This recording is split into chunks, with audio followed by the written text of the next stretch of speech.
Welcome back to Liquid Lunch. My name is James Toto. I am filling in for John Tobacco, who has gone big time on Newsmax.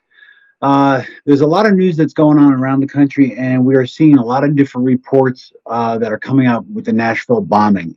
Um, Theoretically, they have the suspect, which is Anthony Quinn Warner, and there's a lot of different questions as to what the motivation was and does it meet the criteria for domestic terrorism.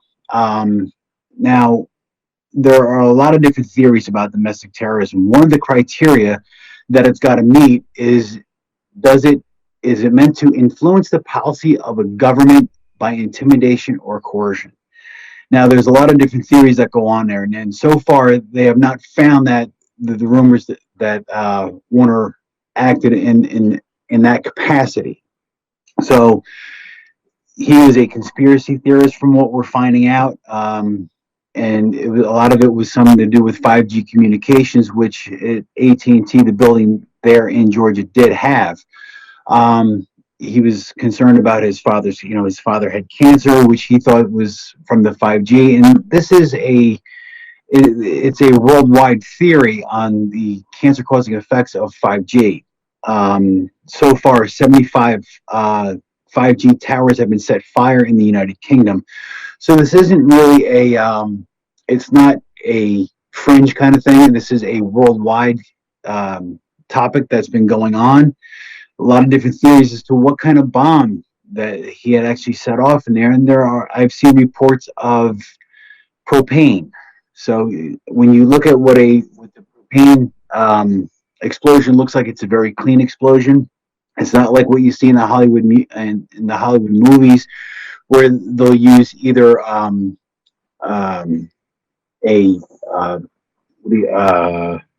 kerosene fuel, which does create a lot of smoke, a lot of flame, and it does spread out all over the place with the pre-ignition of it. When you use something like kerosene or some type of fuel like that, it does splatter and then it catches a lot of fire all around. So there are a lot of different theories, as to what type of bomb was used. When you use an improvised propane bomb, it would be within the guy's scope. It seems as though he was good with electronics and he understood what he was doing with it. So he did have some experience with this type of explosive and type of incendiary device, and he would be able to make an electronic match with a reliable timer very easily.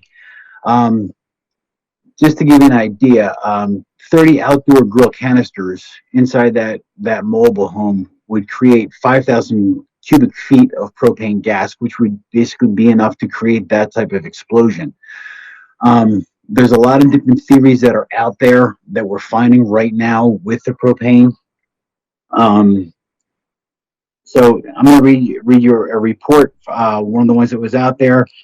Hollywood explosions use a lot of kerosene fuel, which creates big fireballs for dramatic effect, but they consume themselves and burn out very quickly. Propane creates extreme heat on the order of 2,000 degrees Fahrenheit and burns very cleanly with very little, even less than kerosene smoke or residue. So this is why propane is preferred source for outdoor grills, but is not ideal as an explosive. So this is some of the stuff that we're seeing down there in Nashville as to what's going on. The destruction that you saw down there, it's because of propane shattering power called brisance. The brisance is the amount of power or the shock wave that's created by an explosive. And it's not that high as you would have with, say, like either TNT or ammonium nitrates.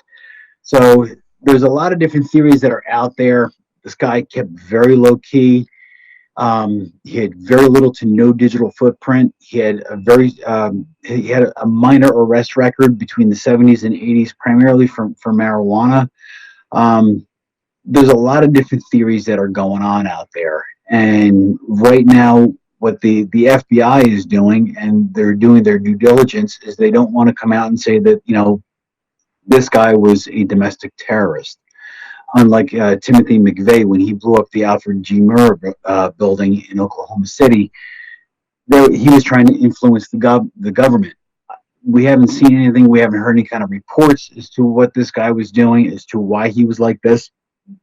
And he, from what I'm understanding and the reports that I'm getting and that I'm seeing, he didn't leave a note as for what he was going to be doing or why he was doing it, other than the fact that he thought he had cancer, which was caused by 5G. So this is where we're at right now with what's going on down in Nashville. Um, I spoke before about the Oklahoma City bombing. Um, they used a moving truck with 13 barrels of ammonium nitrate in it, and three with a mixture of diesel fuel. In addition to causing the collapse of one-third of a federal courthouse building, the blast damaged other buildings in a 4-block radius and killed 169 people. It left a crater 30 feet wide and 8 feet deep, and the bomb cost McVie about $5,000 to make. So, with what we're seeing with what Mr. Warner did, there's a lot of different theories, and they said that they have found DNA DNA down at human DNA, and supposedly it does belong to Mr. Warner. He was a 63-year-old man who thought he had cancer, and he thought the cancer, again, just like his father, was created by the 5G. So right now, with the way this is moving right now, it's moving at a snail's pace, and I got to commend the FBI on a little bit on their doing due diligence and not creating a lot of misconceptions or miscommunication as to what is really going on. So right now, from there, just hold tight, and we'll find out what's going on from there.